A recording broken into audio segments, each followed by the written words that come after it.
this is DaBeardedVlogs, and welcome to Bearded Vlogs.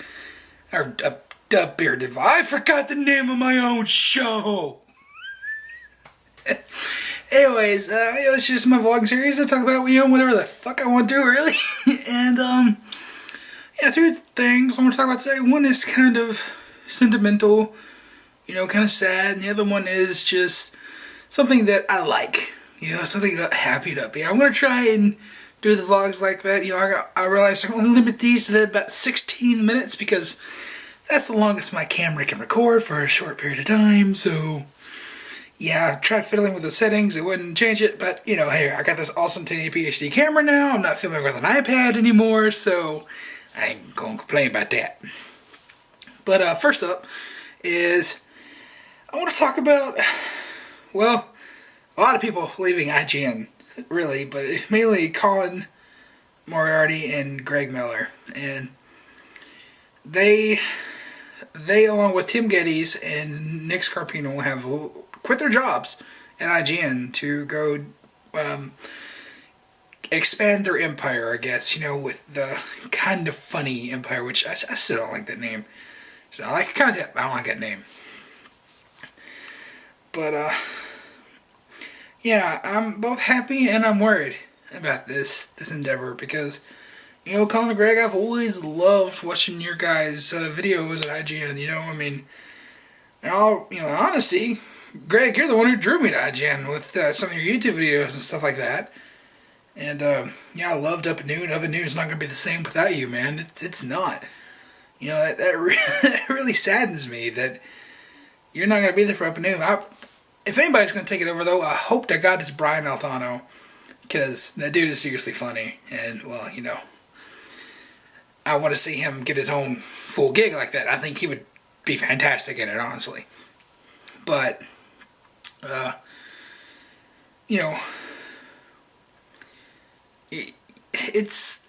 I'm worried, though, because you guys have left to go do your own business, and that's a hard endeavor.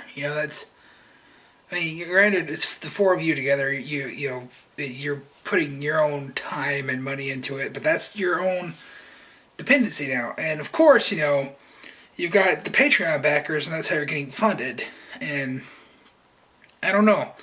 I remember just this year, you said on Podcast Beyond or something like that. This is one of the podcasts that you're on. You're on so much stuff, Greg, but I doubt you're ever going to say this, but I just wanted to get my thoughts out there about this situation. You said that you thought you would never leave IGN, that it was home to you, that it was the dream job, and you didn't think you'd ever leave. And I don't know, I don't understand why you left that. It seems like you had a really good family there with IGN and everything. I like watching stuff from most of the IGN crew. They seem like really nice people. But I don't know. It really worries me that you're going off doing your own endeavor, because you're really reliant now on those Patreon donations, and I don't know, that worries me. It really does. But how damn good is this Patreon money if you left your job to, your dream job to go just do this stuff? That's also concerning to me. How much money is in this Patreon business? Because it has to be a lot in order for you to get you to leave. Or maybe it's just a combo of that and your YouTube revenue. I'm not quite sure. But I don't know. It sucks to see you guys leave, especially you and Colin, because, Podcast Beyond is not going to be the same without you two, and, Up and News is not going to be the same without you, so. I do think, though, that if Brian Altano does take over Up and Noon, that he'll do a fantastic job, because, yeah, if you listen to the Comedy Button, it's a weekly podcast that Brian Altano does with Scott Bromley, Max Scoville, and Ryan Scott, although you forget he's there half the time because he never talks. And, yeah, I highly recommend the Comedy Button. That is a hilarious podcast, but it's adult only. I'll just say that right now. Under 18, don't go listen to that, because, yeah. Anyways, yeah, in all seriousness, I wish you, Greg, Colin, Tim Geddes, and Nick Scarpino, I wish you all the best of luck at kind of funny video games, or just kind of funny games. That's what it was. There we go. Kind of funny videos on this kind of funny games. There we go. I wish you all the best of luck, and I will continue to follow your work because I love watching you guys. You guys are hilarious. It's a great camaraderie that you've all got right there, and it's just this special balance that you guys got. It's like the Beatles. The Beatles harmonized together. You guys harmonized together with your comedic talents, and I really like watching you guys, especially like watching the Game of Greggy show. It's a really good show. I watch it on YouTube. I don't listen to the podcast, but I like visual podcasts. But definitely gonna miss you guys at IGN. That's really gonna suck, but. So long as Brian Altano still stays and Ryan McCaffrey still stays, then I'll continue to read IGN because I care about those guys' opinions. I like watching their videos. I like hearing their opinions and stuff like that. But of course, Brian always has the comedy button, so he can fall back on that. So really, Ryan, don't fall off the face of the earth because I've been following you since OXM. Big fan of yours. But anyways, get off that topic now. The next topic is something that I'm really, really, really excited to talk about because I don't get to talk about this movie that much. And, it's, Dread. Oh, yes, this movie is awesome. I really, really do love this movie. Let's see. Alright, so I'm going to do something funny in this video. I love you guys so much that at the end of this video, there's an ultraviolet code on the back of this. I'm going to give it away, just in this video. Not even going to put it in the title. I'm just going to give it away because I love this movie. And if you haven't seen Dread, then, this is going to be great for you guys. It's US only, though. So, I'm not going to show the code up because that's some subscriber of mine. I get it. So, comment down below if you want this. But just make sure, I think it's US only. Maybe. Yep, US only. US only. So yeah, if you're a subscriber, you want this Dread digital copy, comment down below. I'll send it to you in a private message. Anyways, what I wanted to talk about Dread. This movie. It's not the visual style. It's not the the action or the directing. It's the music that I love. The music in this movie is so fantastic. I mean, it's like got like a punk rock style to it, but it's also kind of futuristic. I don't know, it's like God,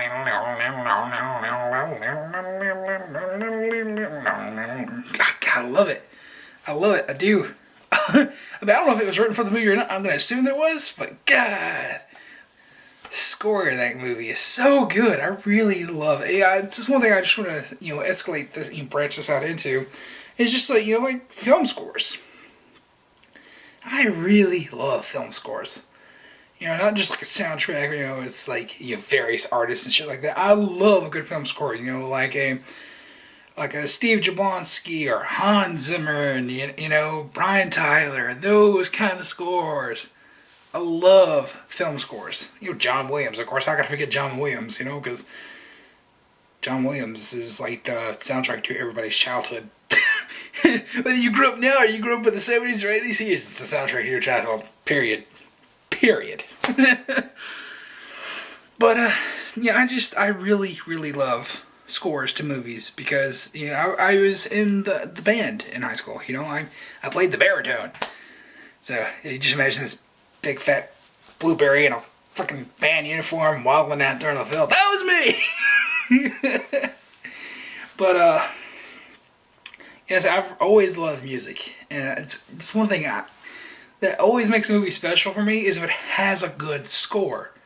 I really, really love film scores. I have so many of them on, on soundtrack. Got Dark Knight Rises over there.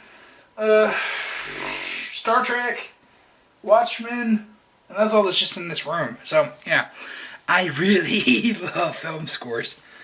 And of course, video game scores are nice too, but those are always more dynamic, and those are hard to get on a listening capability. I mean, they're perfect when you're playing the game, but they're never... There's a damn tumbleweed outside.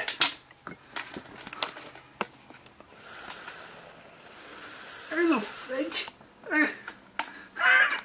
I can't get it on camera. Where's it at? There was... There it is. It's not gonna focus. There's a fucking tumbleweed out there. I'm in the middle of Alabama. There's a tumbleweed. It's January, for God's sakes. But now it's moving. Wonderful. There was a tumbleweed out there. I shit you not.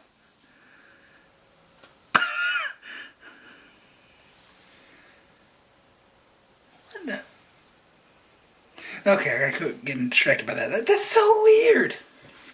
Anyways, I just want to know, what are your favorite film scores of all time? A lot of people will probably go with John Williams, Star Wars, Indiana Jones, Jaws, all that good stuff, but, I definitely think, definitely love Super 8. Super 8 has a great film score. I mean, I listen to that and I just get emotional just because that's a good score. That's what is a good score. They give you emotion. They get you happy, sad, anger. Music does that to you. And I love that. But I think Super 8, which is a J.J. Abrams movie, I really think that has a fantastic score. Because it's Michael Giacchino emulating a John Williams style. And it's perfect. It really is. And what makes me even happier is that Michael Giacchino is actually doing the score for Jurassic World. Which, the Jurassic Park series, that was John Williams. So now he is taking over of that legacy, and I know he can do a perfect John Williams style. So I think the Michael Giacchino is the perfect replacement for John Williams for Jurassic World, But also, like I said, I love Dredd. Dredd has a great score. Just so you watch that gets you pumped up. It's like, yeah. But also another Michael Giacchino one I like is Star Trek. Both of them, but namely the first one because, God, Enterprising Young Men. That's like my favorite track from that. Dun dun dun dun dun dun. Dun, dun, dun, dun, dun, dun. Dun, dun, dun, dun, dun, dun, dun, dun. Can't sing that today. Anyways, I love that. I listen to that, I'm like, yeah, smile ear to ear. And another one that I love is one that's going to be kind of unpopular. It's going to be a movie that not a lot of people have seen, and the people that have seen hate it. That's Ghost Rider. God, I love the score for Ghost Rider. I used to listen to that on repeat, man. That was fantastic. I love that score. I love that movie. I'll just say I love Ghost Rider. Spirit of Vengeance can go fuck off though, because that movie is terrible. Except for the last 5 minutes where the car chase scene. That's awesome. I wish the movie was that quality the whole way through. But Ghost Rider 1. I love Ghost Rider 1. That was. That's top 10 comic movies for me.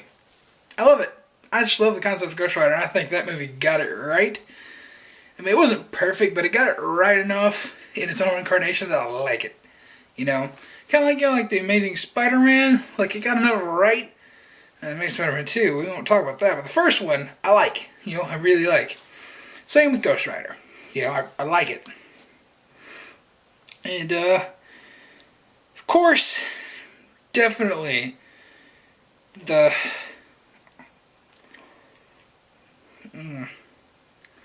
I don't know which Hans Zimmer one to go with. It's either Inception or The Dark Knight. I won't say Dark Knight Rises because the music in that is just mostly a rehash, except for bands like yeah, that's about the only new theme in that one, besides Catwoman's. But I'm gonna go with Inception because that movie is fantastic, and that score, you hear that score and you instantly think of that movie. So good. And the hardest one is going to be, you know, what is the favorite John Williams one? And that's I